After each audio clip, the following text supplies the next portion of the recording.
चलिए तो स्टार्ट करते हैं the next lecture of the haloalkanes. तो लेक्चर 2.2। तो लास्ट लेक्चर में आपको मैंने लिविंग ग्रुप्स के बारे में थोड़ा सा बेसिक आइडिया दिया था कि रिएक्शन कैसा होगा, कौन अटैक करता है, कौन बाहर निकलता है, एक अच्छा लिविंग ग्रुप क्या होता है। तो let's build a little more on that topic कि लिविंग ग्रुप के बारे में आप थोड़ा सा आइडिया जान चुके हैं, तो थोड़ा और अच्छे बेस्ट लिविंग ग्रुप्स कौन से होते हैं, कौन से वर्स्ट लिविंग ग्रुप्स होते हैं, let's just get into that. ठीक है, और उसके बाद फिर हम कंटिन्यू करेंगे with the discussion of nucleophile कि अच्छे न्यूक्लियोफाइल कौन है, क्या है, what are the factors that affect nucleophilicity, what are the factors that affect nucleophilicity and basicity, difference क्या होता है न्यूक्लियोफाइल और बेस में। ठीक है, तो ये सारा कवर करेंगे इस पर्टिकुलर लेक्चर में। देखिए, तो yes, this is all sourced from internet definitely. तो ये आपके लिए काफी अच्छा एक टेबल भी रहेगा to compare the like the ability है ना to act as a leaving group. तो यहां पर आपको दिए गए एक्सीलेंट लिविंग ग्रुप कौन से हैं भैया, जो सबसे वीक बेस होते हैं, जैसे आई नेगेटिव, ठीक है, उससे थोड़ा कम अच्छा होगा बी आर नेगेटिव, उससे कम सी एल नेगेटिव, फिर HSO4 नेगेटिव, और आपका ये टॉसिक एसिड का कॉन्जुगेट बेस। ठीक है, इसको क्या बोलते हैं, this is called para toluene sulfonic acid. तो पैराटोल्यूइन सल्फोनिक एसिड बोल दीजिए या टॉसिक एसिड बोल दीजिए, और इस ग्रुप को टोसाइल ग्रुप भी बोलते हैं। Okay, this much, this is called tosyl group. तो ये TSO नेगेटिव हो जाएगा। ओके, इसको शॉर्ट फॉर्म में आगे पढ़ेंगे हम। और वाटर, तो वाटर भी ऑब्वियस सी बात है न्यूट्रल है, तो it's a perfect living group. तो ये कुछ बहुत अच्छे लिविंग ग्रुप्स हैं। तो कभी भी रिएक्शन में अगर ये वाले लिविंग ग्रुप आपको दिखाई देते हैं तो आप आराम से इनको बाहर निकाल के रिएक्शन करवा सकते हो। देन एफ नेगेटिव की अगर बात करें, एफ नेगेटिव एक अच्छा लिविंग ग्रुप नहीं है। क्यों? क्योंकि ये कार्बन के साथ काफी स्ट्रॉन्ग बॉन्ड बनाते हैं, तो इसको तोड़ना, इसको बाहर निकालना उतना आसान नहीं होता। और वैसे भी एफ नेगेटिव सारे हैलाइड्स में सबसे स्ट्रॉन्ग बेस है, तो ये उतना अच्छा लिविंग ग्रुप नहीं है। Then RCOO negative, it's a moderate leaving group. RCOO negative में, ठीक है, मतलब ये बहुत स्ट्रॉन्ग बेस नहीं है क्योंकि इसका नेगेटिव चार्ज स्टेबलाइज है, तो it is moderate. Negative charge stabilize है पर बहुत भी ज्यादा स्टेबलाइज नहीं है, अच्छा खासा स्टेबलाइज, ठीक है, it is moderate leaving group. और अमोनिया, ठीक है, ये भी मॉडरेट हो गया क्योंकि न्यूट्रल है। अब बात आती है कि poor leaving group, OH negative, OCH3 negative. Poor का मतलब कभी कभी डिपेंडिंग अपॉन कि कौन अटैक कर रहा है, जैसे NH2 नेगेटिव अटैक कर रहा है, ठीक है, इसके ऊपर, तो आप बोल सकते हो कि चलो OH नेगेटिव को बाहर निकाल दो, क्योंकि OH नेगेटिव उतना स्ट्रॉन्ग बेस नहीं है जितना NH2 नेगेटिव है, राइट। तो हम बोलते हैं कि चलो ठीक है, थोड़ा बहुत रिएक्शन हो जाएगा। तो पुअर लिविंग ग्रुप्स हैं, बट कुछ केसेस में ये भी निकलते हैं। Then there are the worst leaving groups जो आपको नहीं मिलेंगे। NH2 negative very strong base, H negative very strong base, R negative very strong base, ये आपको एज ए लिविंग ग्रुप नहीं मिलेंगे। Okay, then coming from the Wikipedia, तो अगर हम विकिपीडिया से इंफॉर्मेशन थोड़ा सा लें तो ये भी बहुत प्यारा सोर्स है। देखिए, तो leaving group ordered approximately in decreasing ability to leave, कि सबसे अच्छा लिविंग ग्रुप जैसे कौन है, नाइट्रोजन। तो अगर कहीं भी आपके पास R, ये बेचारा खिसक गया था, ठीक है, तो कहीं भी आपके पास RN2 पॉजिटिव है, तो N के ऊपर पॉजिटिव चार्ज का मतलब है कि वो निकलना चाहेगा। तो बच्चों RN2 पॉजिटिव जो होगा ये वाला बॉन्ड तोड़ के N2 बन के बाहर निकल जाएगा, और N2 एक न्यूट्रल मॉलिक्यूल है with a very strong triple bond. तो ऑब्वियस सी बात है N2 is a very very stable molecule, तो N2 का निकलना इज वेरी लाइक फेवरेबल। तो किसी भी रिएक्शन में N2 अगर लिविंग ग्रुप है तो बहुत आसानी से, बहुत जल्दी वो रिएक्शन हो जाएगा, क्योंकि N2 एक बहुत ही बढ़िया लिविंग ग्रुप है। ठीक है, तो इसकी लिविंग ग्रुप एबिलिटी बहुत बढ़िया है। वैसे ही OR2 डैश, मतलब ये, ठीक है, ये वाला आपका ये पॉजिटिव चार्ज है, तो ये बॉन्ड अगर टूट के निकलेगा ये, तो ये ROR बन के निकल जाएगा बाहर, मतलब ईथर बन के बाहर निकल जाएगा। ठीक है, तो ईथर भी एक परफेक्ट लिविंग ग्रुप होगा क्योंकि न्यूट्रल है, स्टेबल है। देन ये OSO2R, जो आपको मैं अभी पीछे बता रहा था कि OSO2R में ये OSO2, this is R, right. Okay, just a second, yes. तो ये आपने देख लिया, ठीक है, कि पैराटोल्यूइन सल्फोनिक एसिड का जो कॉन्जुगेट बेस है that's a wonderful leaving group. क्यों एक अच्छा लिविंग ग्रुप है वो? क्योंकि उस केस में देखिए CH3 बेंजीन ना, अब यहां पर अगर नेगेटिव चार्ज आएगा तो ये बहुत अच्छे से डीलोकलाइज होगा, क्योंकि ये 3 ऑक्सीजन के ऊपर डीलोकलाइज हो रहा है, ठीक है। तो इसलिए इसका जो बेसिसिटी है that is very very low, तो इसलिए ये एक बहुत ही अच्छा, बहुत ही पॉपुलर लिविंग ग्रुप है। आगे इसके बारे में थोड़ा और पढ़ेंगे हम। एंड देन अब यहाँ पे ट्रिफलेट इन्होंने एग्जांपल दिए, ट्रिफलेट का एग्जांपल आपको नेक्स्ट पेज पे मैं बताता हूँ। देन ये आपके आ गया ROTS, this is tosyl group, ठीक है। ROMS मिसाइल ग्रुप, ठीक है। Iodide, bromide, water, alcohol, chloride. तो these are the list of कि किस ऑर्डर में लिविंग ग्रुप हमारा बेस्ट से वर्स्ट की तरफ हम जा रहे हैं, ठीक है। तो इस ऑर्डर को देख के आप एक बार मतलब परफेक्ट, इसके बाद आपको और कुछ पढ़ने की जरूरत नहीं पड़ेगी लिविंग ग्रुप के केस में। नाउ देखिए, तो this is called alkane sulphonate ion, ठीक है। Alkane sulphonate ion, this is alkyl sulphate. ये सल्फोनेट है और ये सल्फेट है। सल्फेट में आपके पास SO4 यूनिट होता है, 4 ऑक्सीजन होंगे, SO4 टाइप का होगा और उसके साथ एक अल्काइल ग्रुप लगा होगा। जबकि अल्केन सल्फोनेट में आपके पास SO3 ग्रुप लगा होता है, ठीक है। तो पैराटोल्यूइन सल्फोनेट आयन, इसको आप टोसाइल भी बोलते हैं, okay. This is your tosyl group, okay, this much. तो ये आ जाएगा आपका TSO नेगेटिव। तो अब यहां पर जो ऊपर हम एग्जांपल हम एक पढ़ रहे थे कि ट्रिफलेट आयन भी कुछ होता है। ट्रिफलेट आयन देखिए क्या होता है। Triflate anion is called a super leaving group, ठीक है।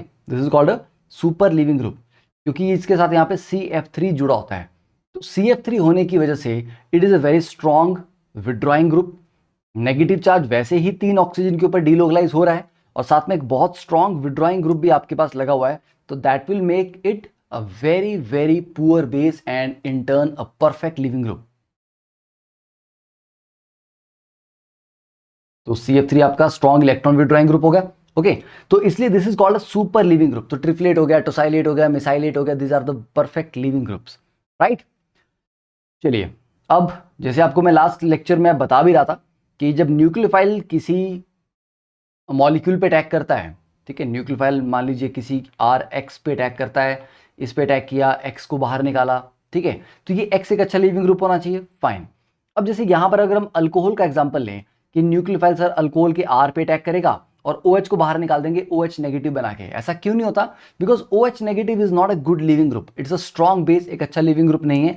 तो ये रिएक्शन इस तरह से नहीं हो पाएगा। तो सर फिर अल्कोहल को जब हम कई बार रिएक्शन पढ़ते हैं, सर ROH को हम BR में कन्वर्ट कर रहे हैं, ये कैसे होता है? OH हटा के BR आप लगा रहे हो, क्या कर रहे हैं? क्या ब्रोमाइड का डायरेक्टली अटैक करवाएंगे? नहीं, ब्रोमाइड का डायरेक्टली अटैक नहीं करवाएंगे। पहले हम ROH को ROH2 पॉजिटिव में कन्वर्ट करेंगे। मतलब जो आपका अल्कोहल है इसके ऊपर H पॉजिटिव का अटैक करवाते हैं, ठीक है, और ये कन्वर्ट होता है आपका ROH2 में, राइट। नाउ अब ये जो OH2 पॉजिटिव है ये निकलेगा बाहर तो वाटर बन के निकलेगा, ठीक है। तो ये जो OH2 पॉजिटिव है ये बाहर बनता है, मतलब वाटर बन के निकलता है, which is a perfect leaving group. इसलिए ये रिएक्शन आसानी से हो पाएगा। तो ऐसे केस में न्यूक्लियोफाइल अटैक करेगा। तो this is the reason why alcohol के रिएक्शन मोस्टली आप देखेंगे एसिडिक मीडियम में ही आपको मिलेंगे, ठीक है। एंड रिएक्शन लाइक दिस कि सर अल्केन के ऊपर न्यूक्लियोफाइल अटैक कर ले और हम H को बाहर निकाल दें, नहीं होता, क्योंकि H negative is a very very bad, मतलब वर्स्ट लिविंग ग्रुप में आता है। वैसे ही न्यूक्लियोफाइल यहां अटैक कर दे सर, CH3 ग्रुप को बाहर निकाल दे, नहीं, these are worst leaving groups, ठीक है। नाउ क्लियर हो गया ये लिविंग ग्रुप की कहानी क्या क्या होती है, कैसे कौन अच्छे लिविंग ग्रुप है कौन नहीं है, क्या रिएक्शन हो सकता है क्या रिएक्शन नहीं हो सकता। चलिए अब नेक्स्ट बात करते हैं न्यूक्लियोफाइल्स की, ठीक है, कि न्यूक्लियोफाइल क्या होते हैं।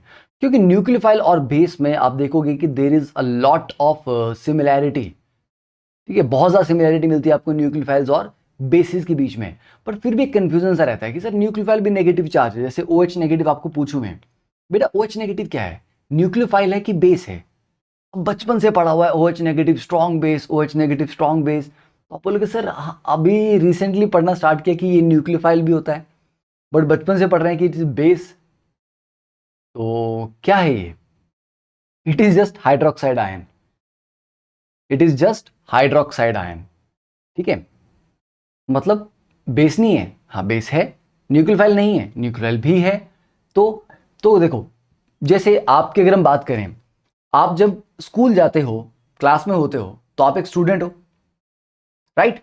जब आप घर आ जाते हो तो आप स्टूडेंट तो नहीं हो ना, आपका रोल बदल जाएगा। जब आप शाम को दोस्तों के साथ खेलने जाते हो, वहां तो आप स्टूडेंट भी नहीं हो, है ना। तो घर में आप बच्चे हो, राइट। दोस्तों के साथ खेलने जा रहे हो, वहां तो आप बच्चे नहीं हो ना, ठीक है। तो आपके रोल बदल रहे हैं पर आप तो वही हो।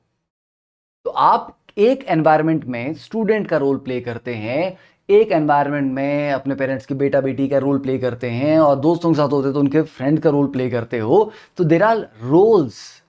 तो OH नेगेटिव दो अलग अलग रोल प्ले कर सकता है। ये न्यूक्लियोफाइल का रोल भी प्ले कर सकता है, बहुत अच्छा एक्टर है, और ये बेस का रोल भी प्ले कर सकता है, ठीक है। तो न्यूक्लियोफाइल होना एक पर्टिकुलर तरीके से रिएक्ट करने को बोलते हैं।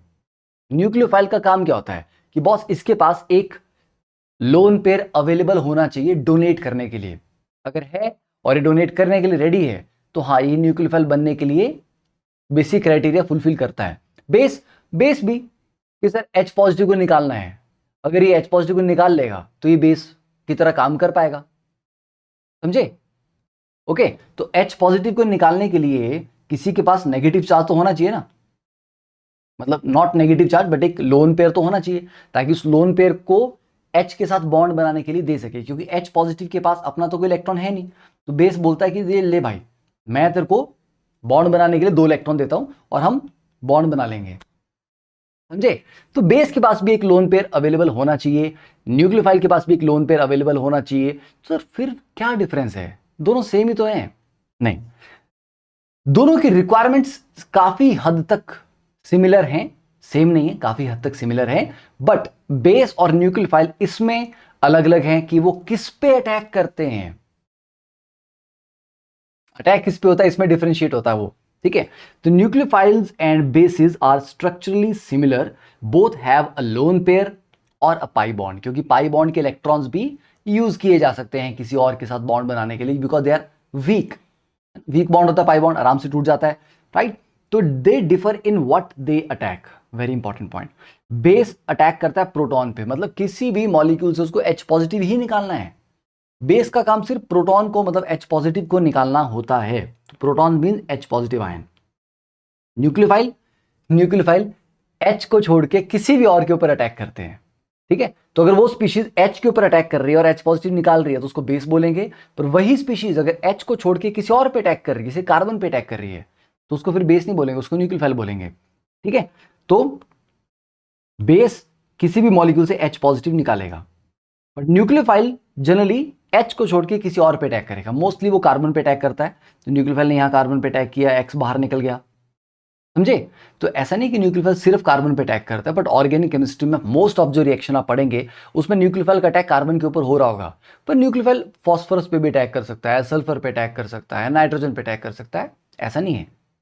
मतलब हाइड्रोजन के अलावा किसी पे भी कर सकता है, पर मोस्ट जो आप रिएक्शन पढ़ेंगे उनमें ये कार्बन पे ही अटैक कर रहा होगा, ठीक है। तो ये चीज समझ आई कि nucleophiles attack carbons mostly not always, mostly, ठीक है। और बेस हमेशा प्रोटॉन पे अटैक करता है। तो ये सेम चीज हो सकती है। तो वही OH नेगेटिव अगर H पॉजिटिव निकाल रहा है तो उसको बेस बोलेंगे, और वही अगर कार्बन पे अटैक कर रहा है तो उसको न्यूक्लियोफाइल बोलेंगे। तो जैसे यहां पर एक एग्जांपल आप ले लीजिए कि OH नेगेटिव का CH3CH2Br, राइट। और मैं बोलूँ कि उस OH नेगेटिव ने इस कार्बन पे अटैक किया, Br को बाहर निकाला, और जो फाइनल प्रोडक्ट आपका बना दैट इज CH3CH2OH, और Br negative as a leaving group बाहर निकल गया। तो इस केस में इस OH नेगेटिव को क्या बोलेंगे हम? न्यूक्लियोफाइल, समझे, इसको न्यूक्लियोफाइल बोलेंगे। अब यही चीज एक और एग्जांपल से देखो, ये अगर मैं कुछ इस तरह से लिखता हूं, ठीक है, यही OH नेगेटिव कार्बन पे अटैक करने की जगह अगर ये बोल रहा है कि मैं इस H पॉजिटिव को निकाल दूंगा, ये वाला बॉन्ड यहां जंप करता है, ये वाला बॉन्ड बाहर निकलता है, मतलब ब्रोमीन बाहर निकल जाएगा, और ये CH2 डबल बॉन्ड CH2 बन गया, plus Br negative plus H2O, ये है। तो यहां पर ये बेस का काम कर रहा है, क्यों? क्योंकि ये H पॉजिटिव पे अटैक कर रहा है, H पॉजिटिव को निकाल रहा है। तो सेम OH नेगेटिव दोनों तरीके से काम कर सकता है, न्यूक्लियोफाइल का काम भी कर सकता है, बेस का काम भी कर सकता है। तो हमें देखना है कि एक पर्टिकुलर रिएक्शन में वो क्या कर रहा है, वो किसके ऊपर अटैक कर रहा है, किसको बाहर निकाल रहा है, राइट। तो ये बेसिसाइड क्लियर हुआ। चलिए next is nucleophilicity versus basicity. तो न्यूक्लियोफिलिसिटी का मतलब क्या है, the ability to act as a nucleophile. The basicity, the ability to act as a base, कितनी स्ट्रांग है ना। तो हम बोलते हैं ना इसकी बेसिसिटी बड़ी हाई है, मतलब उसकी ability to act as a base बहुत ज्यादा है। इसकी न्यूक्लियोफिलिसिटी बहुत हाई है, मींस ये बहुत अच्छा न्यूक्लियोफाइल है। न्यूक्लियोफाइल बनने की जो एबिलिटी है, एज एक्ट करने की जो एबिलिटी है, वो बहुत ज्यादा है उसकी। ओके तो अब न्यूक्लियोफिलिसिटी वर्सेस बेसिसिटी में ये काफ़ी ज़्यादा कॉमन एक डाउट भी रहता है कि न्यूक्लियोफाइल और बेस में एक फंडामेंटल डिफरेंस हमने देख ही लिया कि क्या है, कि वो किसके ऊपर अटैक कर रहे हैं, यहां पर वो डिफरेंशिएट हो जाता है। ओके नाउ अब क्या फैक्टर्स हैं जो न्यूक्लियोफिलिसिटी को सपोर्ट करते हैं या एक अच्छा न्यूक्लियोफाइल डिसाइड करते हैं, और कौन से फैक्टर्स हैं जो एक अच्छा बेस बनाने में डिसाइडिंग फैक्टर्स हैं। तो देखिए we might be tempted to say that methoxide, अगर हम वैसे अगर आप कंपैरिजन करवाऊं मैं आपसे कि मिथेनॉल और मिथॉक्साइड CH3O नेगेटिव। ओके ये दो ऑप्शन मैंने आपको दे दिया, लेट्स मार्क देम 1 and 2। तो इन दोनों में से एक अच्छा न्यूक्लियोफाइल या अच्छा बेस आपको क्या लगता है कौन सा होगा, न्यूट्रल वन या नेगेटिव चार्ज वाला। तो ऑब्वियसली बात है हमें लगेगा, और बिल्कुल सही लगेगा, we might be tempted to say that the methoxide is a much better nucleophile because it is much more basic. हमारे को पता है यार O नेगेटिव चार्ज है तो it is a better base, neutral वाले से तो बेटर बेस है, तो क्योंकि बेटर बेस है तो बेटर न्यूक्लियोफाइल भी होगा क्योंकि नेगेटिव चार्ज है उसके ऊपर, राइट। हाँ तो हमें ये definitely we will be tempted to say कि क्योंकि ये अच्छा बेसिक नेचर इसकी ज्यादा है तो इसकी न्यूक्लियोफिलिक एबिलिटी भी कंपैरेटिवली ज्यादा होगी। तो this would be a mistake because basicity and nucleophilicity are different properties. Okay तो क्या ये एक अच्छा न्यूक्लियोफाइल नहीं है, ऐसा नहीं है, ये है, it is a good nucleophile. But अगर आप डायरेक्टली ये सोच रहे हो कि जो एक अच्छा बेस होगा वो एक अच्छा न्यूक्लियोफाइल होगा ही, that is not right like approach, है ना। वो रिलेशन निकालना गलत है, ठीक है। तो in this case this is a good nucleophile and this is a good base, तो इसकी बेसिक नेचर और इसकी न्यूक्लियोफिलिक नेचर दोनों ही बहुत अच्छे हैं। बट ये बोलना कि हमेशा एक अच्छा बेस एक अच्छा न्यूक्लियोफाइल होगा, दैट इज रॉन्ग।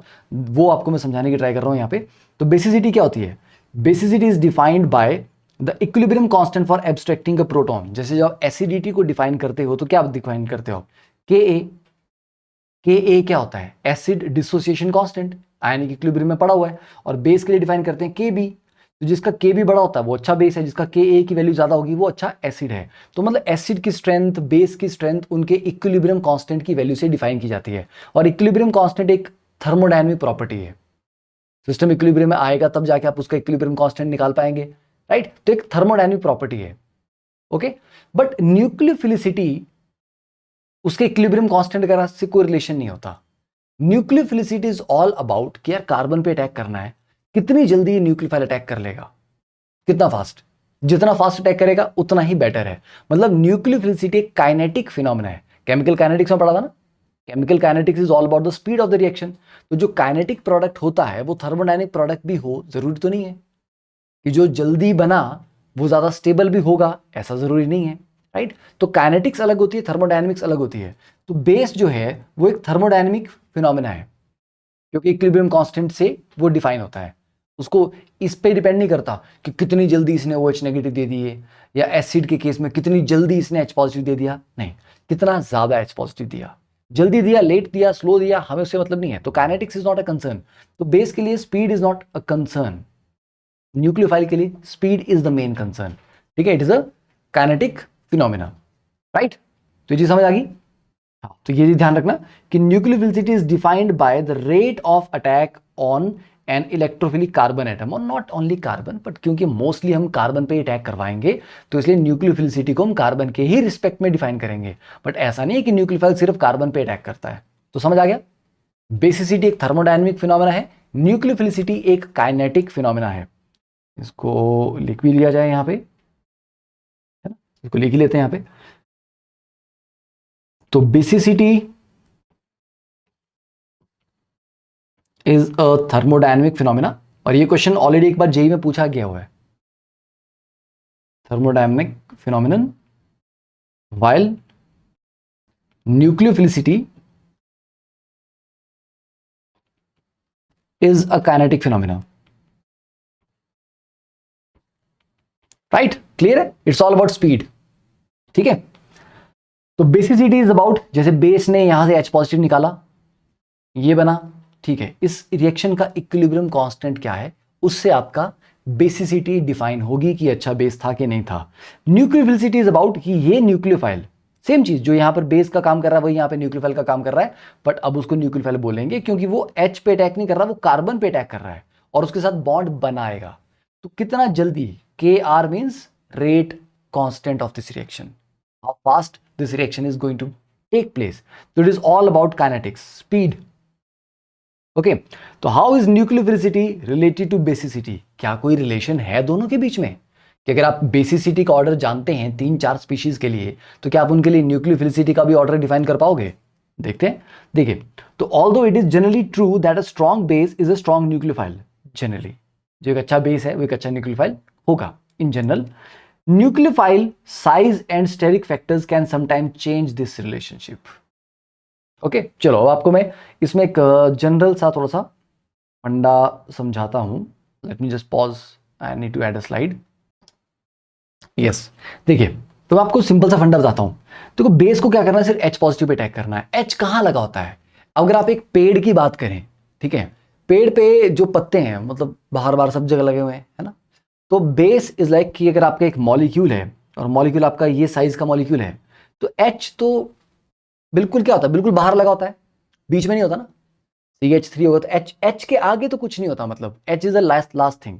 मान लो जैसे यहां पे आपका CH3, CH2, CH2X इस तरह से है. तो आप देख पा रहे हो कि यार जो हाइड्रोजन वो तो बिल्कुल बाहर बाहर लगे होते हैं, पेरिफेरी पे होते हैं, है ना. ये आपके हाइड्रोजन यहाँ लगे हुए हैं, यहाँ लगा हुआ है, यहाँ पे है, यहाँ पे है, यहाँ पे है, राइट. तो अगर किसी बेस को हाइड्रोजन पे अटैक करना है, हाइड्रोजन को निकालना है, ठीक है, आया बाहर से अटैक किया, H को उठाया ले गया. अब मैं नहीं बोल रहा ये वाला H लेके जाएगा, वो कोई भी H लेके जाए, बट H बिल्कुल बाहर है. तो बेस छोटा हो बड़ा हो साइज में, इसको कोई फर्क पड़ता है? नहीं. चलो एक स्टोरी सुनो. आपके घर में पार्टी हो रही है, ठीक है, आपके घर में पार्टी हो रही है और रूम ना एकदम बिल्कुल भरा पड़ा है दोस्तों से, बिल्कुल जैम पैक जिसको बोलते हैं. एंड आपका एक दोस्त था जिसकी घर की चाबी या मे बी उसकी गाड़ी की चाबी आपके पास रह गई है और आप पार्टी के बिल्कुल बीचों बीच हो. ठीक है, तो कमरे में जो पार्टी हो रही थी, ये कमरा है, अभी आप बिल्कुल यहाँ पे सेंटर में हो और आपका जो दोस्त है उसको यहाँ दरवाजे से आना है. ठीक है, यहाँ से आना है उसको, और आपका दोस्त एकदम हट्टा कट्टा है. यस, ठीक है, खाते पीते खानदान का लड़का है. तो आप बिल्कुल पार्टी के सेंटर में हो और वो हट्टा कट्टा और एकदम जैम पैक्ड है कमरा. तो अब मुझे बताओ, उसको अंदर तक आना है, उसको दिक्कत होगी कि नहीं होगी? है ना, हट्टा कट्टा होगा तो बहुत भीड़ मिलेगी उसको, थोड़ा हटो यार, हटो साइड हो, ठीक है, जाएगा तो मुश्किल होगी. और उसी के एक दुबला पतला दोस्त होता, उसकी गाड़ी की चाबी रह जाती है और वो आराम से खिसक खिसक के निकल जाएगा, बीच में से आप इसे चाबी लेके बाहर निकल जाएगा, राइट. तो यहां पर साइज मैटर कर रहा है, हट्टे कट्टे को टाइम लगेगा, छोटे पतले को आराम से निकल जाएगा वो. यस, न्यूक्लियोफाइल को अंदर तक अटैक करना होता है. न्यूक्लियोफाइल को कहां तक जाना होता है, उसको कार्बन पे अटैक करना है. तो कार्बन पे अटैक करना है, कार्बन के साथ बॉन्ड बनाना है, तो कार्बन की बॉन्डिंग रेंज में तो आना पड़ेगा. और bonding range is like very close, carbon के ऑर्बिटल्स तक अप्रोच करना पड़ेगा, उनके साथ ओवरलैप करना है. तो न्यूक्लियोफाइल को अटैक करना होता है अंदर जाके, तो उसको सिस्टम मॉलिक्यूल में काफी अंदर तक एंटर करना पड़ता है. तो ये कॉम्पैक्ट होना चाहिए, छोटा होना चाहिए साइज में, हल्का फुल्का दुबला पतला होगा तो बहुत सही रहेगा. तो कॉम्पैक्ट न्यूक्लियोफाइल बहुत बढ़िया रहता है. बेस को क्योंकि H निकालना और H बिल्कुल बाहर लगे होते हैं, तो बेस बड़ा हो छोटा हो हमें फर्क ही नहीं पड़ता, तो size is not a problem. अब उसी पार्टी में अगर मान लीजिए आप अब पार्टी के सेंटर में नहीं है, आप बिल्कुल यहाँ दरवाजे के पास ही खड़े हुए हैं, इन दैट केस अब आपका दोस्त हट्टा कट्टा हो दुबला पतला हो, उससे कोई फर्क नहीं पड़ता. दरवाजा खोलेगा, सामने आप खड़े हो, चाबी ली निकल गया, अंदर तो एंट्री की नहीं. तो दैट इज बेस, समझे. तो एक अच्छा बेस होने के लिए रिक्वायरमेंट्स हमारे पास क्या हो जाती हैं? एक अच्छा बेस होने के लिए रिक्वायरमेंट होती है high electron density. Boss negative charge density बहुत ज्यादा होनी चाहिए, मतलब जितने ज्यादा डोनेटिंग ग्रुप लगे हो, नेगेटिव चार्ज हो और कंसंट्रेटेड नेगेटिव चार्ज हो, उतना बेटर है. तो चार्ज डेंसिटी का मतलब क्या है? ज्यादा नेगेटिव चार्ज, छोटे वॉल्यूम में हो, डेंस हो, है ना, हाई चार्ज डेंसिटी चाहिए, नेगेटिव चार्ज डेंसिटी चाहिए, बस ये बेस की रिक्वायरमेंट है। बट अगर एक न्यूक्लियोफाइल की रिक्वायरमेंट आपको मैं बताऊं तो क्या क्या होगी?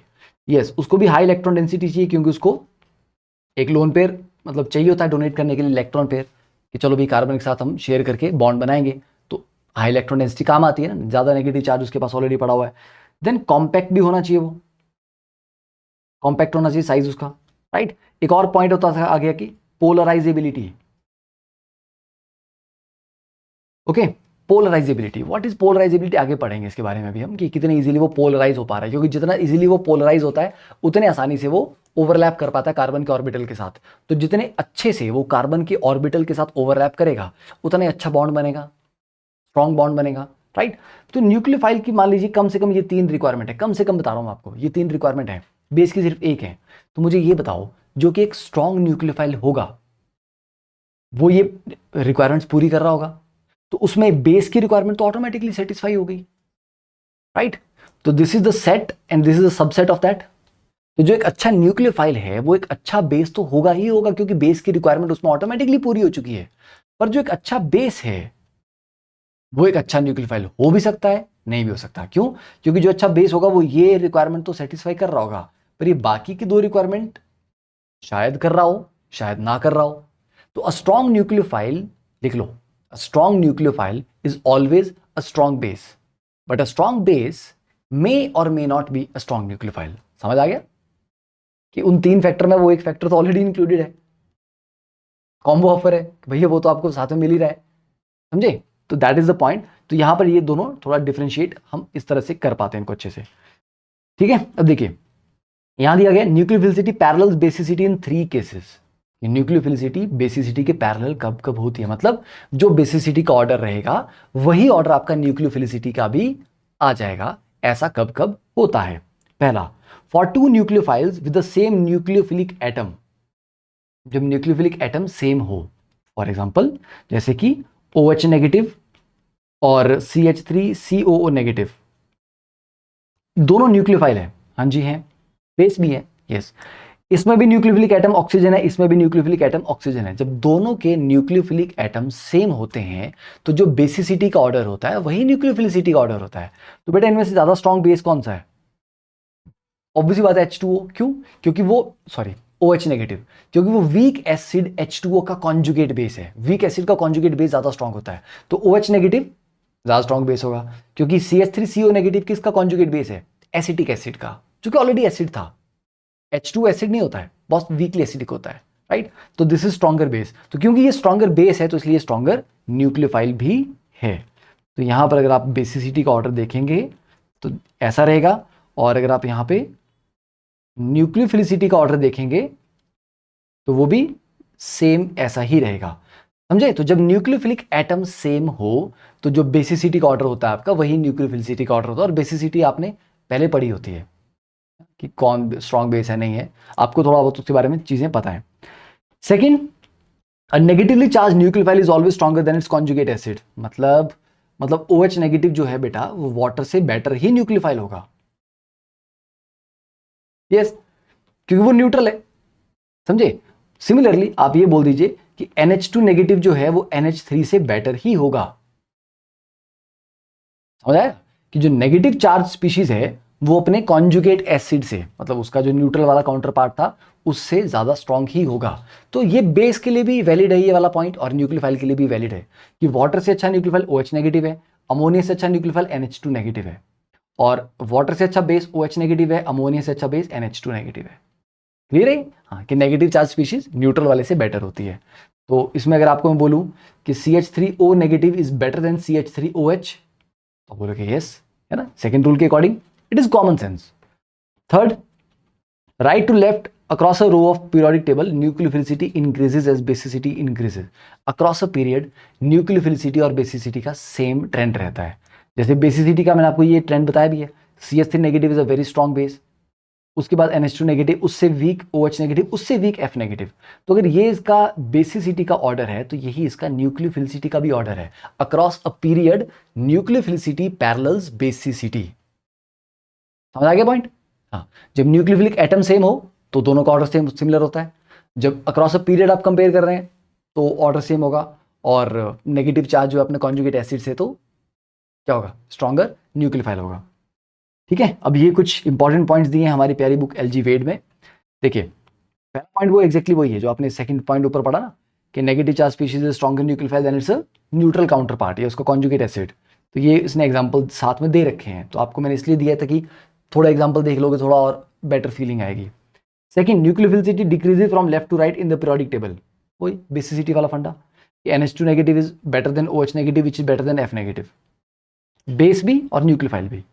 Ammonia is better than H2O and triethyl phosphine is better than diethyl sulphide.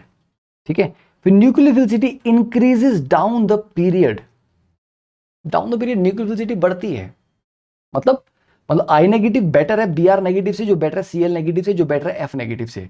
अब यहां पर काफी बच्चे थोड़ा कंफ्यूज होते हैं, सर नेगेटिव चार्ज सबके पास है, हाँ नेगेटिव चार्ज सबके पास है, तो सर F नेगेटिव सबसे अच्छा बेस था, तो यहां तो उल्टा हो गया, यहां तो बेसिसिटी और न्यूक्लियोफिलिसिटी का ऑर्डर रिवर्स कर गया।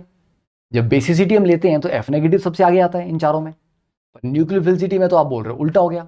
हाँ, अक्रॉस द पीरियड जब पीरियड चलते हो आप तो सेम रहता है, डाउन द ग्रुप जाने पे थोड़ा रिवर्स मार जाता है। क्यों रिवर्स मारता है? पोलराइजेबिलिटी, ऊपर फैक्टर लिखा था ना मैंने एक, देखिए अब 1 नेगेटिव चार्ज है, बात थी सेम है। आप बोलोगे सर आयोडीन, आयोडाइड सर बड़ा होता है, बल्कि होगा।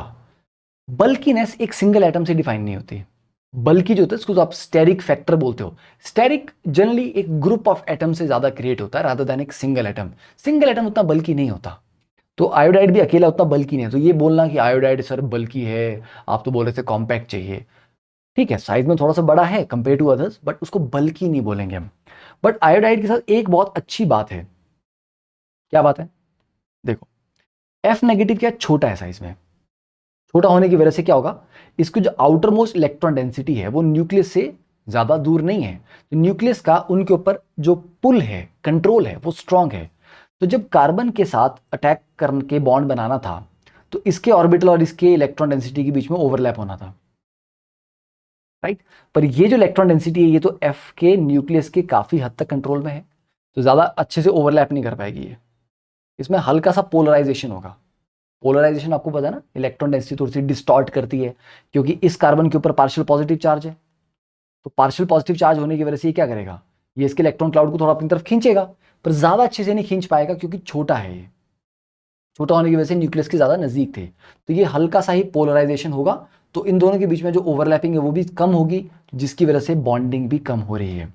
यही चीज अगर आप आयोडाइड में देखेंगे, इलेक्ट्रॉन क्लाउड बहुत बड़ा है, न्यूक्लियस से बहुत दूर है, दूर होने की वजह से जो आउटर मोस्ट इलेक्ट्रॉन क्लाउड है ये न्यूक्लियस के उतने स्ट्रांगली होल्ड में नहीं है, तो इसको कार्बन थोड़ा ज्यादा इजीली अपनी तरफ अट्रैक्ट कर सकता है।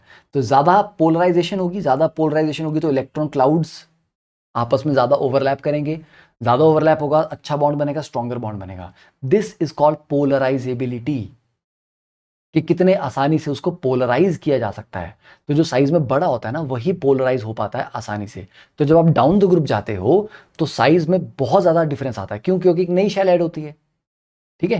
अब आप बोलोगे सर यही पोलराइजेबिलिटी का फंडा आपने अक्रॉस द पीरियड क्यों नहीं लगाया? क्योंकि across the period same shell में है हम, साइज चेंज होता है पर साइज में जो चेंज आता है वो उतना मेजर नहीं है, इलेक्ट्रोनेगेटिविटी का जो चेंज है वो ज्यादा है, समझे? जैसे अगर आपको पूछे कि बेटा why NH2 negative is better nucleophile than OH negative, क्यों? ऑक्सीजन के पास तो 3 लोन पेयर है, यहाँ पे नाइट्रोजन के पास तो 2 है। बात ये नहीं कि 2 है कि 3 है, देना तो उसको एक ही है, फिर 2 हो 3 हो 4 हो कितने मर्जी पड़े हो, एक ही चाहिए था ना। यस, नाइट्रोजन लेस इलेक्ट्रोनेगेटिव है, तो इसके पास पेयर ऑफ इलेक्ट्रॉन है और ये कंपैरेटिवली दे भी देगा। ऑक्सीजन इज मोर इलेक्ट्रोनेगेटिव, उसके पास हैं तो हैं पर उसके देने की टेंडेंसी थोड़ी कम है नाइट्रोजन से। फ्लोरीन और ज्यादा इलेक्ट्रोनेगेटिव है, उसकी देने की टेंडेंसी और भी कम होगी। तो पीरियड में साइज का उतना बड़ा वेरिएशन नहीं होता जितना इलेक्ट्रोनेगेटिविटी का होता है। तो across the period electronegativity is the deciding factor. जो कम इलेक्ट्रोनेगेटिव है वो बोल रहा है कि हाँ यार ले जाओ मेरे इलेक्ट्रॉन्स, कोई दिक्कत नहीं है। तो यहां पर अगर मैं CH3 नेगेटिव लिखूं वो उससे भी आगे आएगा। कार्बन क्योंकि इन सबसे कम इलेक्ट्रोनेगेटिव है वो और आसानी से दे देगा, तो वो ज्यादा अच्छा न्यूक्लियोफाइल हुआ। समझे? तो अक्रॉस द पीरियड इलेक्ट्रोनेगेटिविटी के बेसिस पे डिसीजन लिया जाता है, पर डाउन द ग्रुप जाने पे इलेक्ट्रोनेगेटिविटी भी चेंज होती है, पर साइज ज्यादा चेंज होता है, और साइज फिर डोमिनेटिंग फैक्टर बन जाता है जो ओवरऑल डिसीजन लेने में हेल्प करता है। समझे? तो डाउन द ग्रुप जाने पे size is the dominating factor और the deciding factor. That is why down the group में हम पोलराइजेबिलिटी को इंपॉर्टेंस दे रहे हैं, अक्रॉस द पीरियड में नहीं दे रहे थे। तो अब समझ आया? क्योंकि बेस के लिए ऐसा कुछ भी नहीं है, उसको कार्बन के साथ आके ओवरलैप करना, उसको H पॉजिटिव निकालना है, उसको पोलराइजेबिलिटी का कोई फंडा ही नहीं है। वो तो जितना हार्ड हो, जितना ज्यादा नेगेटिव चार्ज डेंसिटी उसके पास हाई हो, उसको हार्ड बेस बोलते हैं। एनायन छोटा है, टाइटली पैक इलेक्ट्रॉन डेंसिटी है, उसको हार्ड बोलते हैं। जब इलेक्ट्रॉन डेंसिटी थोड़ी सी ऐसे ऐसे घूम रही होती है, कहीं भी जा रही है, that is like a soft base, मतलब उसका इलेक्ट्रॉन क्लाउड उतना स्ट्रांगली अट्रैक्टेड नहीं है न्यूक्लियस की तरफ। समझे? तो ज्यादा electron dense hard base, soft मतलब इलेक्ट्रॉन डेंसिटी उतनी ज्यादा नहीं है। तो क्लियर हुआ व्हाट इज पोलराइजेबिलिटी, और साइज का फैक्टर कब आएगा कब नहीं आएगा, डाउन द ग्रुप आएगा। तो इसका मतलब हुआ SEH negative is better nucleophile than SH negative, which is better nucleophile than OH negative. Yes, phosphorus वाला न्यूक्लियोफाइल नाइट्रोजन वाले से बेटर होगा क्योंकि डाउन द ग्रुप जा रहा है वो। ओके, तो यहां तक क्लियर हो गया। चलिए, तो ये पोलराइजेबिलिटी वाला मैंने यहाँ पे थोड़ा सा डिटेल में दिया भी है, इसको एक बार पढ़ लेना। The third trend, size and polarizability reflects an atom's ability to engage in partial bonding, कि जैसे वो अप्रोच कर रहा है कार्बन को, उनके बीच बॉन्डिंग शुरू हो जाए। जिसकी बॉन्डिंग जल्दी शुरू हो जाएगी वो एक अच्छा न्यूक्लियोफाइल होगा, क्योंकि इट्स ऑल अबाउट स्पीड। कौन जल्दी बॉन्ड बना रहा है, जल्दी अटैक कर रहा है, राइट? ठीक है, तो उसको पढ़ लेना। The increase mobility of its electron enhances the atom's ability to begin to form a bond at a relatively long distance, more polarizable the better. चलिए, अब थोड़ा सा देखो, हमने बेसिक्स आइडिया ली है, ऐसा नहीं कि न्यूक्लियोफिलिसिटी पे हमें इतना ही करना है, और भी चीजें करेंगे हम, बट अब थोड़ा सा एक आइडिया ले लिया हमने, थोड़ा सा क्वेश्चन कर लेते हैं। तो identify the stronger nucleophile in each pair, NH3 and NH2 negative है। You can pause the video and solve it all by yourself first. तो आपको पता है कि सर नेगेटिव चार्ज न्यूट्रल से बेटर है। सेकंड केस में नाइट्रोजन और एक जगह ऑक्सीजन है और दोनों न्यूट्रल है, तो नाइट्रोजन वाला बेटर होता है। अक्रॉस द पीरियड का कंपैरिजन आ गया ना, नाइट्रोजन को ऑक्सीजन से कंपेयर कर रहे हो, तो नाइट्रोजन इज लेस इलेक्ट्रोनेगेटिव, इसलिए वो आसानी से अपना लोन पेयर दे देगा, तो दिस इज बेटर। और CH3CO नेगेटिव, CH3CH2O नेगेटिव, देखिए CH3COO नेगेटिव और CH3CH2O नेगेटिव। अब क्योंकि न्यूक्लियोफिलिक एटम सेम है, इसका भी ऑक्सीजन है, इसका भी ऑक्सीजन है, जब न्यूक्लियोफिलिक एटम सेम होता है तो हम क्या कंपेयर करते हैं, तो हम क्या कंपेयर करते हैं, बेसिसिटी, क्योंकि basicity is parallel to nucleophilicity. और आपको पता है कि सर ये स्ट्रॉन्ग बेस है क्योंकि नेगेटिव चार्ज कंसंट्रेटेड है, इसका डोनेटिंग इफेक्ट भी आ रहा होगा इस इथाइल ग्रुप का। जबकि यहां पर जो नेगेटिव चार्ज है ये डीलोकलाइज है, रेजोनेंस में है, तो रेजोनेंस होने की वजह से एक जगह पे अवेलेबल नहीं है, डिस्ट्रीब्यूटेड है, तो बेसिसिटी कम हो जाएगी। Yes, this is less basic and definitely less nucleophilic as well,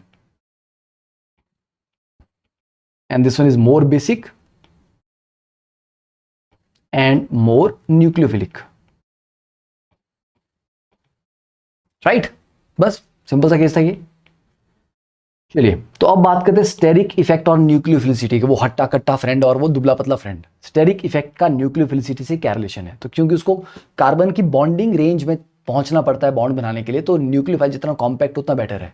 तो न्यूक्लियोफाइल का बोल रहा हूं कि ओवरऑल साइज कॉम्पैक्ट होना चाहिए, मैं नहीं बोल रहा कि जो न्यूक्लियोफिलिक एटम है वो छोटा हो, कि सर आयोडाइड तो बड़ा होता है, नहीं, that is the nucleophilic atom, I am talking about the entire thing. क्योंकि कभी कभी जैसे आप बोल रहे हो सर CH3CH2O नेगेटिव, तो पोलराइजेबिलिटी ऑक्सीजन की देखी जाएगी क्योंकि बॉन्ड ऑक्सीजन को बनाना है। पोलराइजेबिलिटी तो मैं न्यूक्लियोफिलिक एटम का चेक करूंगा या कंपेयर करूंगा, पर जब मैं साइज की बात कर रहा हूं तो साइज में पूरे न्यूक्लियोफाइल का देख रहा हूं, समझे? जब स्टेरिक बात होती है, साइज की बात होती है, तो आप पूरा nucleophile as a whole compare करते हो। तो जैसे इथॉक्साइड है ये CH3CH2O नेगेटिव और टर्ट ब्यूटॉक्साइड है, तो दोनों में काफी ज्यादा डिफरेंस है भाई साइज का, CH3CH2O नेगेटिव और जो आपका टर्ट ब्यूटॉक्साइड है, थोड़ा सा सिर के ऊपर ले लेते हैं, ठीक है? अब देखो, दोनों में न्यूक्लियोफिलिक एटम तो सेम है, ऑक्सीजन, बट साइज का डिफरेंस आ गया ना, है कि नहीं आया? ठीक है, अब यहां पर आप क्या बोलेंगे कि सर न्यूक्लियोफिलिक एटम सेम है, तो जो बेसिसिटी का ऑर्डर होगा वही न्यूक्लियोफिलिसिटी का ऑर्डर होगा। बेस तो बेटा ये ज़्यादा स्ट्रॉन्ग है। क्यों? क्योंकि ज़्यादा डोनेटिंग ग्रुप लगे हैं, ये भी डोनेटिंग ग्रुप है, ये भी डोनेटिंग ग्रुप है, ये भी डोनेटिंग ग्रुप है, ज़्यादा डोनेशन आपको मिल रही है। हाँ, तो ऑक्सीजन के ऊपर नेगेटिव चार्ज डेंसिटी थोड़ी सी बेटर होगी। बट अब अगर आप बोलो सर ऐसे केस में तो nucleophilicity should be parallel to basicity, हाँ नहीं होती, क्योंकि अब एक एक्स्ट्रा फैक्टर आ गया, स्टेरिक फैक्टर। ये कॉम्पैक्ट नहीं रहा। It is a stronger base but it is not a good nucleophile, बहुत बल्कि है। ये वाला आपका फिर कॉम्पैक्ट है। और ऐसा नहीं बोल रहा कि इन दोनों की बेसिसिटी में जमीन आसमान का डिफरेंस है, थोड़ा सा ही है, क्योंकि जो इंडक्टिव इफेक्ट से डोनेशन यहाँ पे एक्स्ट्रा आ रही है वो बहुत माइल्ड फैक्टर है, तो वो बहुत डिफरेंस नहीं ले आएगा बेसिसिटी में। पर फिर भी बेस ये थोड़ा बेटर है, न्यूक्लियोफाइल ये बहुत बेटर है। समझे? तो this is how steric factor plays in, है ना, वो कैसा रोल प्ले करता है। अब देखो जैसे ये है CH3CH2Br, अब जिस कार्बन पे अटैक होना है इस पे देखो, ये एक मिथाइल ग्रुप लगा, 2 H लगे हैं, H तो छोटे हैं, तो ये OH नेगेटिव आसानी से अटैक कर पा रहा है एज ए न्यूक्लियोफाइल। ठीक है, यहां पर आपने 2 मिथाइल लगा लिए, तो अब थोड़ा सा इसको भीड़ मिलेगी, थोड़ी हिंड्रेंस मिलेगी, तो अटैक करना थोड़ा मुश्किल होगा, थोड़ा सा रिएक्शन स्लो होगा, पर फिर भी अटैक पॉसिबल है। पहले वाले में अटैक आसान था। और अगर हम 3 डिग्री हैलाइड देखेंगे, कार्बन के साथ तीनों ही अल्काइल ग्रुप लगे हुए हैं, then it is very difficult to approach this carbon, क्योंकि ये बहुत ज्यादा ग्रुप से सराउंडेड है, तो in that case attack is impossible. तो ये डिफरेंस आता है साइज से। अब ये OH नेगेटिव तो बहुत छोटा है, अगर बल्कि न्यूक्लियोफाइल की बात करेंगे तो वो तो 2 डिग्री में ही समस्या देना स्टार्ट कर देगा। ओके, तो ये you can see this black one is the carbon. तो देखो ब्लैक वन को हम अप्रोच अभी भी कर सकते हैं, एक्सपोज्ड है एरिया, यहाँ पर भी स्टिल थोड़ा है, यहाँ पर विजिबल ही नहीं है, बिकॉज तीनों तरफ से घेर लिया हुआ 3 ग्रुप्स ने, जगह ही नहीं बची अटैक करने के लिए। राइट, तो steric factor is clear now. तो steric hindrance decreases nucleophilicity but not basicity, क्योंकि बेस को बाहर से H पॉजिटिव निकालना होता है, उसको साइज से कोई मतलब नहीं है। And sterically hindered bases that are poor nucleophile are called non-nucleophilic bases. ऐसे बल्कि बल्कि बेस जो कि एज अ न्यूक्लियोफाइल बहुत बेकार है, किसी काम के नहीं है, उनको नॉन न्यूक्लियोफिलिक बेस कहा जाता है। ठीक है, चलिए अब यहाँ पर आपका थोड़ा सा कंपैरिजन आ जाएगा यहाँ पे कि स्ट्रॉन्ग न्यूक्लियोफाइल कौन है हमारे पास, मॉडरेट न्यूक्लियोफाइल कौन है और वीक न्यूक्लियोफाइल कौन कौन है। स्ट्रॉन्ग न्यूक्लियोफाइल में जैसे फॉस्फोरस का आ गया ये, क्योंकि phosphorus is more polarisable, size बड़ा है। SH नेगेटिव बहुत अच्छा न्यूक्लियोफाइल होता है, क्योंकि सल्फर की पोलराइजेबिलिटी भी ज़्यादा है ऑक्सीजन से, और ऊपर से नेगेटिव चार्ज भी है। I negative again negative charge, साथ में पोलराइजेबिलिटी बहुत हाई है। ठीक है, 2 degree amine, Cn negative, 3 degree amine, OH negative, OCH3 negative, तो ये काफ़ी अच्छे वाले स्ट्रॉन्ग न्यूक्लियोफाइल्स हैं। ठीक है, मॉडरेट में Br नेगेटिव, NH3, ठीक है, डाइमिथाइल सल्फाइड, Cl नेगेटिव, और वीक में आ जाएंगे आपके CH3CO नेगेटिव, क्योंकि नेगेटिव चार्ज यहाँ पे डीलोकलाइज है, अवेलेबल नहीं है इजीली। F नेगेटिव, ठीक है, oh 1 second, CH3CO negative still moderate में आ रहा है। ठीक है, it is still in the moderate. हाँ, वीक में कौन से आ रहे हैं आपके, F negative, water, methanol, because they are neutral. F negative तो इसलिए क्योंकि पोलराइजेबल नहीं है, बहुत हार्ड है, स्मॉल है, तो इसलिए वो बेकार है। H2 और मिथेनॉल क्यों, because they are neutral, negative charge नहीं उनके ऊपर, इसलिए वो कंपैरेटिवली वीक न्यूक्लियोफाइल्स हैं। राइट, तो न्यूक्लियोफाइल्स का थोड़ा कंपैरिजन भी हो गया यहाँ पे। Then comparing nucleophiles of different size. अब हम सॉल्वेंट इफेक्ट की बात करते हैं, जो आई थिंक लास्ट लेक्चर में थोड़ा सा DMSO की बात कर रहे थे कि सॉल्वेंट वहां पे DMSO है, एक में आपका I think simple ethanol as a solvent था।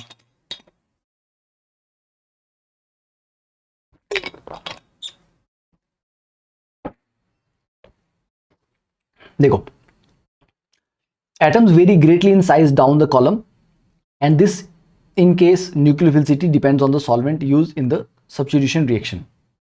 मतलब साइज का न्यूक्लियोफिलिसिटी से रिलेशन आप समझ ही चुके हो। अब वो साइज जो है वो सॉल्वेशन के साथ बदलता है।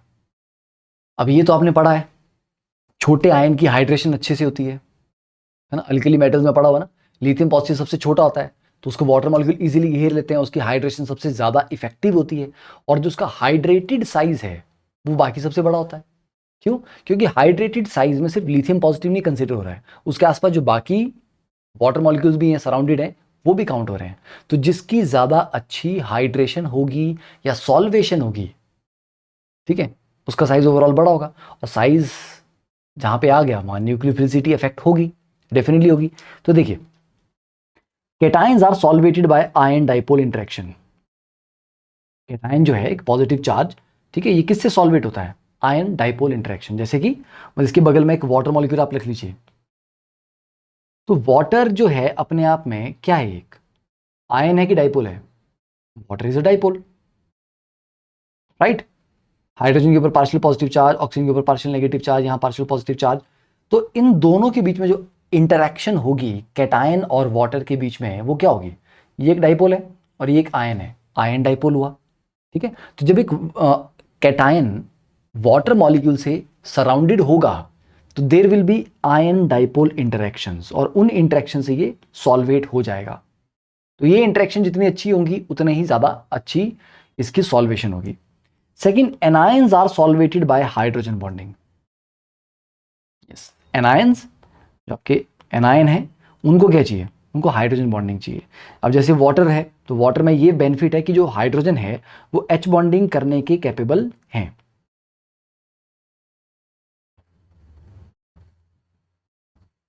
ठीक है, तो ये जो आपके पास आ गया वाटर और ये एनायन है, तो इनके बीच में एच बॉन्डिंग हो सकती है। तो मतलब एक ऐसा सॉल्वेंट जो एच बॉन्डिंग कर पाएगा, जिसके पास एच बॉन्डिंग करने लायक हाइड्रोजन्स हैं, वो एनायन को सॉल्वेट कर लेगा। ठीक है, राइट। चलो अब आपको मैं सॉल्वेंट बताता हूं। जैसे वाटर है, मिथेनॉल है, इथेनॉल है, टर्ट ब्यूटेनॉल है, एसिटिक एसिड है, they are all capable of hydrogen bonding. तो हमारे पास दो तरह के सॉल्वेंट्स आते हैं। ठीक है, सॉल्वेंट्स की जो हम कैटेगराइजेशन करते हैं, तो सॉल्वेंट्स हमारे पास एक आता है प्रोटिक सॉल्वेंट्स। ठीक है, प्रोटिक सॉल्वेंट्स के एग्जांपल हो गए ये सारे। प्रोटिक सॉल्वेंट क्या होते हैं? प्रोटिक सॉल्वेंट वो होते हैं जहां पर हाइड्रोजन एक इलेक्ट्रोनेगेटिव एटम से जुड़ा होता है, मतलब लाइक नाइट्रोजन, ऑक्सीजन, फ्लोरीन, इनको बोलते हैं प्रोटिक सॉल्वेंट, जहां पर hydrogen is bonded to an electronegative atom. ठीक है, लाइक कार्बन सॉरी ऑक्सीजन से जुड़ा हो, नाइट्रोजन से जुड़ा हो, फ्लोरीन से जुड़ा हो, ये होते प्रोटिक सॉल्वेंट। तो प्रोटिक से समझ लो ना, प्रोटॉन, प्रोटिक मींस प्रोटॉन। तो प्रोटिक को जो प्रोटॉन दे सकते हैं, प्रोटॉन मतलब एच पॉजिटिव, एच पॉजिटिव वहीं पे निकलेगा जहां पे हाइड्रोजन एक इलेक्ट्रोनेगेटिव एटम के साथ जुड़ा हुआ है। और दूसरी जो कैटेगरी आती है that is a protic solvents. A protic वो जिनमें ऐसा नहीं है, जिनमें हाइड्रोजन एक इलेक्ट्रोनेगेटिव एटम से नहीं जुड़ा हुआ। ठीक है, या ऐसा हाइड्रोजन है ही नहीं, CCl4 है, CCl4 में कोई ऐसा हाइड्रोजन नहीं है ही नहीं हाइड्रोजन। तो ए प्रोटिक की कैटेगरी में आया। एसीटोन, ए प्रोटिक सॉल्वेंट में जैसे एसीटोन देख लो, एसीटोन में हाइड्रोजन तो हैं पर वो कार्बन से जुड़े हैं, ऑक्सीजन, नाइट्रोजन, फ्लोरीन से नहीं जुड़े हुए, तो ये एक ए प्रोटिक सॉल्वेंट है। तो बेटा ये जो प्रोटिक सॉल्वेंट की हाइड्रोजन्स हैं ये एच बॉन्डिंग कर पाती हैं, क्योंकि O के साथ जुड़ा हो, N के साथ हो और F के साथ जुड़ा हो, वही हाइड्रोजन एच बॉन्डिंग कर पाता है। तो मतलब प्रोटिक सॉल्वेंट ही एच बॉन्डिंग कर पाएंगे। तो मतलब प्रोटिक सॉल्वेंट एनायंस को सॉल्वेट कर लेंगे, और कैटायन को तो वो वैसे ही कर लेते हैं। क्यों? क्योंकि प्रोटिक सॉल्वेंट में इलेक्ट्रोनेगेटिव डिफरेंस होता है तो डाइपोल बन ही जाता है, राइट। तो मतलब प्रोटिक सॉल्वेंट बहुत अच्छा काम करते हैं। प्रोटिक सॉल्वेंट क्या करते हैं? प्रोटिक सॉल्वेंट कैटायन एनायन दोनों को सॉल्वेट कर लेते हैं। ठीक है, तो देखो, तो protic solvents can solvate both cations and anions. तो प्रोटिक सॉल्वेंट में दोनों क्या हो गए? सॉल्वेट हो गए। Done, yes. तो मतलब अगर आपने F negative, Cl negative, Br negative, I negative, ये आपके न्यूक्लियोफाइल्स हैं जो भी हैं, ठीक है, आपने प्रोटिक सॉल्वेंट लिया हुआ है, तो ये सारे क्या हो जाएंगे? आपके सॉल्वेट हो जाएंगे, क्योंकि एनायंस है और एनायन प्रोटिक सॉल्वेंट के साथ सॉल्वेट हो जाते हैं, मतलब वाटर में सॉल्वेट हो जाएंगे।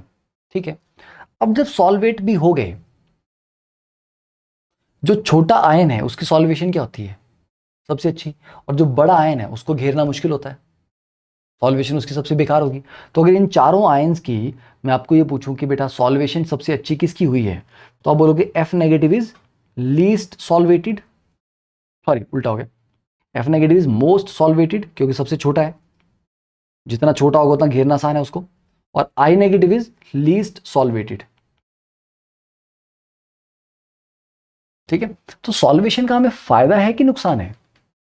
अगर तुम्हारा न्यूक्लियोफाइल इस तरह से वाटर ने घेर लिया, उसको सॉल्वेट कर लिया, उसको जाना था अटैक करने कहीं पे, पानी ने घेर के रखा है उसको, तो वो अटैक कर पाएगा कहीं पे? कार्बन पे अटैक करना है उसको, कर पाएगा अटैक? कैसे करेगा अटैक? ये तो पानी से यहाँ पे सॉल्वेशन में इन्वॉल्व है। तो ये जब तक ये सॉल्वेशन की बॉन्ड नहीं तोड़ता यहाँ से, तब तक बाहर नहीं निकलता, तब तक अटैक नहीं कर पाएगा। तो जो बहुत अच्छे से सॉल्वेशन कर रहा है, उसके लिए बाहर निकल के अटैक करना मुश्किल होगा। तो एफ नेगेटिव क्योंकि बहुत अच्छे से सॉल्वेटेड है, एफ नेगेटिव बहुत इजीली अटैक नहीं कर पाएगा। आई नेगेटिव क्योंकि बड़ा है साइज में, उसकी सॉल्वेशन अच्छी नहीं हुई है, means it is still able to go and attack. तो इसलिए प्रोटिक सॉल्वेंट में ये ऑर्डर आपका न्यूक्लियोफिलिसिटी का मेंटेन रहा। जो आपने पढ़ा था, जो पोलराइजेबिलिटी के अकॉर्डिंग पढ़ा था, वही ऑर्डर आपका मेंटेन भी रहा कि ठीक है, प्रोटिक सॉल्वेंट में डाउन द ग्रुप जाओगे तो न्यूक्लियोफिलिसिटी बढ़ती है, that is maintained, fine. But अगर हम ए प्रोटिक सॉल्वेंट की बात लें, ठीक है, ए प्रोटिक सॉल्वेंट्स, ये सारे एग्जांपल हैं, these are all aprotic solvents, ठीक है। तो ए प्रोटिक सॉल्वेंट्स के बारे में यहां कहानी लिखी गई है कि cations are solvated by ion dipole, ठीक है। Anions are not well solvated because solvent can not hydrogen bond, aprotic solvent H bonding नहीं कर पाते, आयन डाइपोल फोर्सेस लग जाएंगी। कैसे? एसीटोन है, एसीटोन में डाइपोल तो है ना, ये पार्शियल नेगेटिव चार्ज, ये पार्शियल पॉजिटिव चार्ज, तो ये वाला डाइपोल है, तो ये वाला डाइपोल कैटायन को अट्रैक्ट कर लेगा, ऑक्सीजन के थ्रू तुम कैटायन को अट्रैक्ट कर लोगे, डन। तो कैटायन को तो सॉल्वेट कर लेते हैं, एनायन को नहीं कर पाते अच्छे से, क्योंकि एच बॉन्डिंग करने वाली हाइड्रोजन इनके पास नहीं है। तो एसीटोन इसका एग्जांपल हो गया, एसीटोनाइट्राइल CH3CN हो गया, टेट्राहाइड्रोफ्यूरान THF हो गया, DMSO डाईमिथाइल सल्फॉक्साइड, आगे याद रखना शॉर्ट फॉर्म में मिलेगी आपको DMSO, तो ये डाईमिथाइल सल्फॉक्साइड, ठीक है। फिर DMS लिख लो, वो भी आता है कब का, डाईमिथाइल सल्फाइड, ठीक है, this is dimethyl sulphide DMS, और जब यहाँ पे O लगा लोगे तो DMSO बन जाएगा, डाईमिथाइल सल्फॉक्साइड, ठीक है। डाईमिथाइल फॉर्मेमाइड, फॉर्मिक एसिड क्या होता है? HCOOH, तो फॉर्मामाइड क्या होगा? HCONH2। इसमें डाईमिथाइल का मतलब क्या हो गया? ये दोनों H हटा के यहां भी मिथाइल लगा लो, यहां भी मिथाइल लगा लो, ये हो गया डाईमिथाइल फॉर्मेमाइड, N के साथ दोनों मिथाइल हैं, तो डाईमिथाइल फॉर्मेमाइड DMF। और डाईमिथाइल एसिटामाइड, एसिटामाइड क्या होता है? एसिटिक एसिड क्या होता है? CH3COOH, एसिटामाइड क्या हो जाएगा? CH3CONH2, और डाईमिथाइल का मतलब हो गया N के साथ H हटा के आप ये लग लो, ये हो गया आपका डाईमिथाइल एसिटामाइड,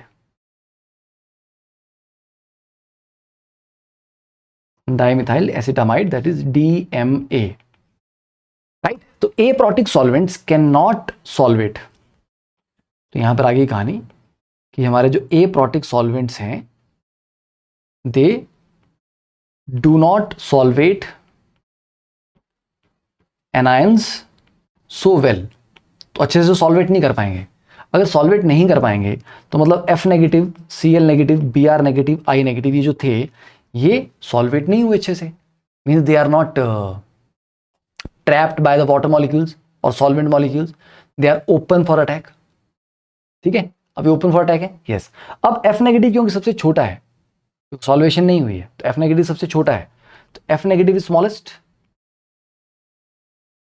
स्मॉलेस्ट है तो फास्टेस्ट है, सॉल्यूशन में सबसे फास्ट मूव करेगा। आई नेगेटिव इज हैवीएस्ट,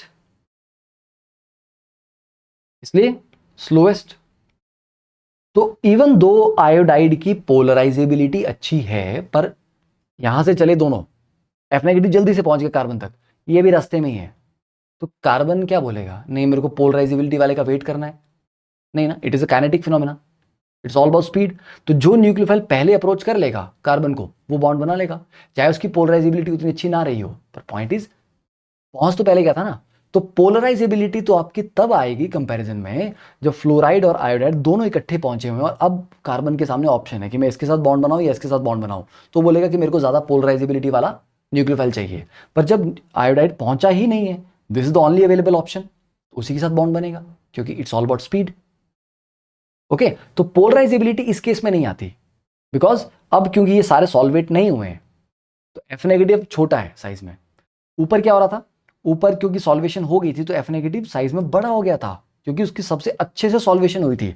तो वहां तुम बोलोगे सर वहां पर भी तो F नेगेटिव फास्ट भागेगा, नहीं भागेगा, ठीक है, क्योंकि सॉल्वेशन बहुत अच्छी होगी। और दूसरी बात, अटैक नहीं कर पाएगा, क्योंकि उसको वो सॉल्वेशन वाले केज को तोड़ के बाहर निकलना पड़ेगा, इस केज को तोड़ के बाहर निकलना पड़ेगा उसको, तब अटैक कर पाएगा। और आई नेगेटिव उस केज में इफेक्टिवली है ही नहीं, क्योंकि आई नेगेटिव की इतनी अच्छे से सॉल्वेशन होती नहीं है, तो वो अटैक करने के लिए ज़्यादा ज़्यादा इजीली अवेलेबल है।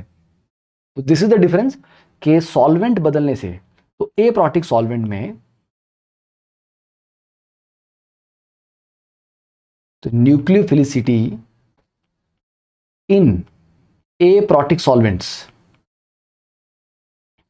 ऑर्डर इसका रिवर्स कर जाता है। अब F negative greater than C L negative greater than B are negative greater than I negative, तो the order has been reversed. तो प्रोटिक में तो आपका नॉर्मल ऑर्डर है कि डाउन द ग्रुप बढ़ती है, ए प्रोटिक में उल्टा हो जाता है। तो इस चीज का ध्यान रखना, इस चीज के ऊपर क्वेश्चन डायरेक्टली पूछा जा सकता है, बड़े आराम से पूछा जा सकता है, राइट। ये देखिए यहां पर एग्जांपल है, जैसे ये आपके ए प्रोटिक सॉल्वेंट्स है, कैटायन को कर ले रहे हैं, डाइपोल अट्रैक्शन के थ्रू कर ले रहे हैं, ठीक है, बट ये एसीटोन दिया हुआ है, जो एग्जांपल है ना यहाँ पे, ये एसीटोन है मॉलिक्यूल है, पर वही एसीटोन मॉलिक्यूल अगर आप बोलो ब्रोमाइड को करो सॉल्वेट, नहीं कर पाएंगे क्योंकि एच बॉन्डिंग नहीं बना रहे। तो ब्रोमाइड बिना सॉल्वेशन के इजीली अवेलेबल है, ठीक है। तो अब जो सबसे छोटा आयन होगा एफ नेगेटिव, वो सबसे फास्ट भागेगा, सबसे जल्दी कार्बन को अप्रोच करेगा और उस पर अटैक करके बॉन्ड बना लेगा, ठीक है। तो this is the effect of solvent in deciding nucleophilicity. Now तो अब अगर हम यहां पर देखें, identify the stronger nucleophile in each pair of anions. You can pause the video, try it yourself first. पहला बी आर नेगेटिव और C L negative in polar protic, protic में तो डाउन द ग्रुप बढ़ता है, तो B are negative, ठीक है। H S negative और F negative in polar protic, protic में अगेन पोलराइजेबिलिटी, सल्फर मैंने कहा सल्फर बहुत अच्छा है, नीचे भी। और देखो अगर आप ओ एच नेगेटिव और एफ नेगेटिव में भी कंपेयर करते हैं तो ओ एच नेगेटिव बेटर है एफ नेगेटिव से, और ओ एच नेगेटिव से तो सल्फर और बेटर होता है, तो सल्फर तो एफ नेगेटिव से काफी अच्छा होगा ना।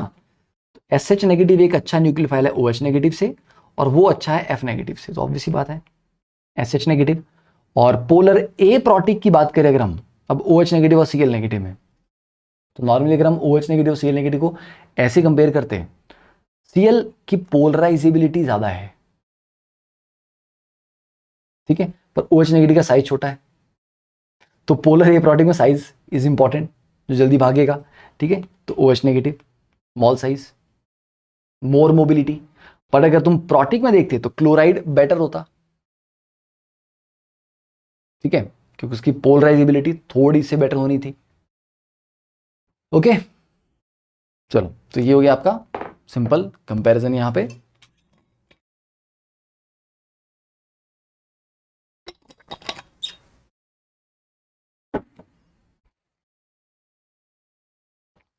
Next question, rank the nucleophiles in each group in order of increasing nucleophilicity. Again you can pause the video once. तो पहले में अगर कुछ मेंशन नहीं किया है तो उसको पोलर प्रोटिक सॉल्वेंट ही लेके चलते हैं, ठीक है। प्रोटिक सॉल्वेंट दोनों को सॉल्वेट कर लेता है, कैटायन एनायन दोनों को, याद रखना इसको। तो पहले वाले में ऑर्डर कितना हो जाएगा आपका, ऑब्वियसली बात है नेगेटिव चार्ज बेटर होता है न्यूट्रल से, और क्योंकि ये पीरियड वाले हैं तो पीरियड में नाइट्रोजन सबसे बेटर है क्योंकि उसकी इलेक्ट्रोनेगेटिविटी कम है, ये आ जाएगा। अगला ए प्रोटिक दिया हुआ है, तो ए प्रोटिक में एफ नेगेटिव सबसे बेटर है, और एफ नेगेटिव और ओ एच नेगेटिव जब आप कंपेयर करते हैं, एफ नेगेटिव और ओ एच नेगेटिव में कंपेयर करते हैं तो ओ एच नेगेटिव बेटर होता है। क्यों? क्योंकि ये दोनों में साइज का कोई खास डिफरेंस नहीं है, सेम पीरियड के मेंबर है, साइज का डिफरेंस नहीं आएगा। पर O H negative is better क्योंकि लेस इलेक्ट्रोनेगेटिव है, ओके। तो यहां पे आपका ओ एच नेगेटिव आएगा, फिर एफ नेगेटिव आएगा, फिर जाके बी आर नेगेटिव आएगा, ठीक है, क्योंकि दोनों सेम पीरियड के मेंबर थे ना। सेम पीरियड में साइज में तो खास वेरिएशन होती नहीं है, पर इलेक्ट्रोनेगेटिविटी का काफी वेरिएशन होता है, तो पीरियड में इलेक्ट्रोनेगेटिविटी एक डिसाइडिंग फैक्टर बन जाता है।